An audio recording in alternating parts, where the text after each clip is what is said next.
मेरा नाम रश्मि ब्राउन है। मेरा परमेश्वर में आना इस कारण नहीं था कि मैं परमेश्वर को जानना चाहती थी या मैं मसीह को जानती थी, परंतु मेरा परमेश्वर के परिवार में आना इस वजह से हुआ क्योंकि जिससे मैं शादी करना चाहती थी वो बॉर्न क्रिश्चियन थे और इसलिए ना चाहते हुए भी मैं मसीह परिवार में आई। और आज मेरी शादी को 25 साल हो गए हैं और 10 साल तक मैं मसीह परिवार में होने के बावजूद यीशु को नहीं जानती थी। मैं उन सब बातों को छोड़ चुकी थी जो मैं शादी से पहले करती थी, मूर्ति पूजा या मंदिरों में जाना या व्रत करना, वो सब मैं छोड़ चुकी थी, पर मैं यीशु को नहीं अपना सकी थी। हाँ, मैं प्रार्थना करती थी, चर्च भी हम लोग साल में 1 या 2 बार जाते थे, पर मैं यीशु को पर्सनली बिल्कुल नहीं जानती थी।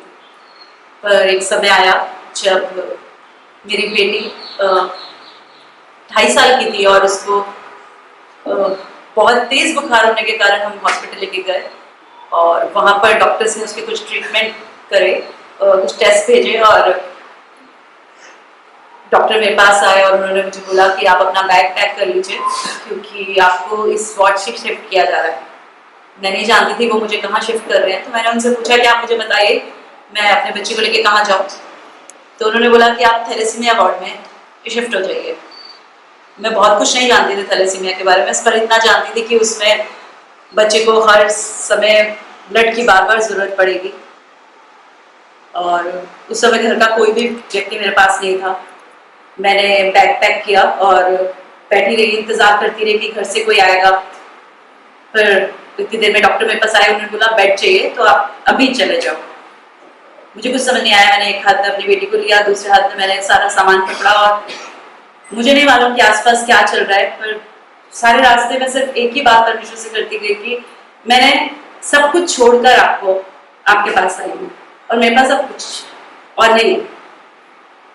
अगर आपने मुझे ये संतान दी है तो इसलिए तो नहीं दी कि ये जिंदगी भर इस तरह से जिए।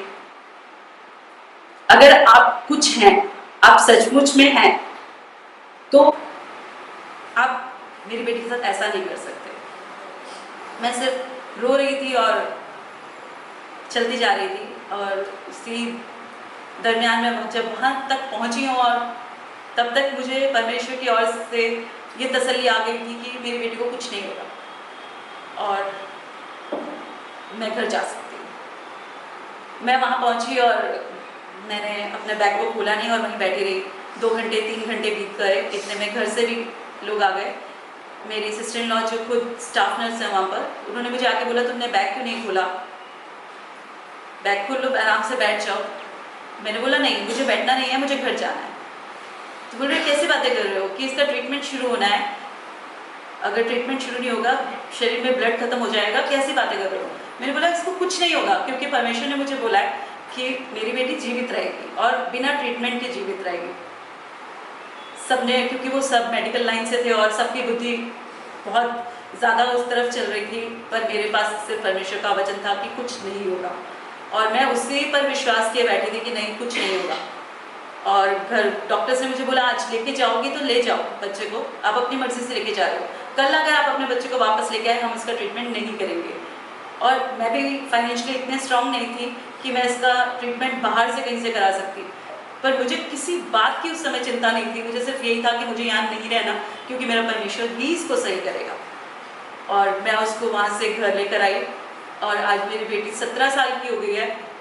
उस बीमारी का मैंने उसे ट्रीटमेंट नहीं दिया और आज उसका हीमोग्लोबिन 14 रहता है।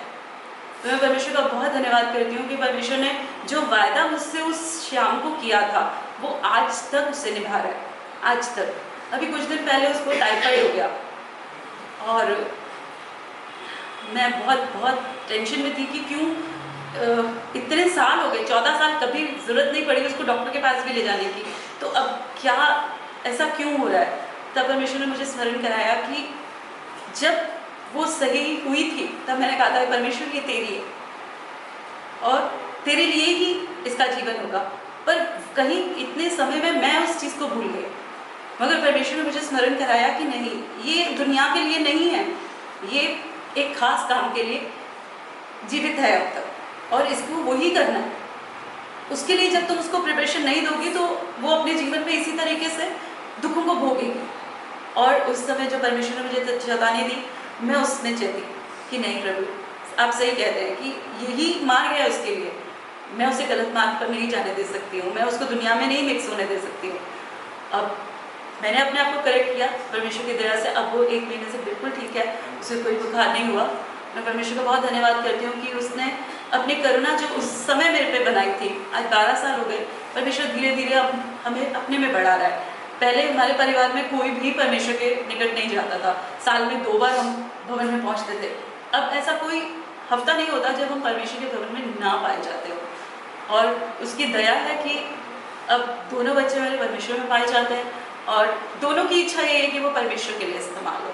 तो मैं नहीं सोचती कि इससे बड़ी आशीष परमेश्वर की किसी के भी जीवन में हो सकती है कि उसके बच्चे परमेश्वर के लिए इस्तेमाल हो। तो मैं यही कहती हूँ कि परमेश्वर का एक वचन है कि तुम्हारे लड़के वाले परमेश्वर के सिखलाए हुए होंगे, और इस बात पर मैं हमेशा विश्वास करती हूँ। जब भी मैं अपने बच्चों को डगमगाता हुआ देखती हूँ या गलत मार्ग पर जाता हुआ देखती हूँ, तो मैं परमेश्वर से एक ही बात को क्लेम करती हूँ कि प्रभु, तूने कहा था कि तेरे लड़के वाले परमेश्वर यहोवा के सिखलाए हुए होंगे, तो ये तेरे सिखलाए हुए हैं, मेरे सिखलाए हुए नहीं है। मनुष्य का सिखाया हुआ तो भूला जा सकता है, मगर तेरा सिखाया हुआ कौन भूल सकता है। तो तेरे हैं ये, और तू ही इन्हें संभालेगा। तो जैसे यहोशू ने कहा कि परमेश्वर, मैंने तो ये भाग चुन लिया कि मैं और मेरा घराना तेरी सेवा करेंगे। अब मैंने भी जब से यीशु को जाना है, तब से मैंने एक ही प्रॉमिस किया, प्रभु, मैं जीवित रहूँ या ना रहूँ, मगर मेरे बच्चे, मेरा परिवार तुझ में ही बांधा जाए।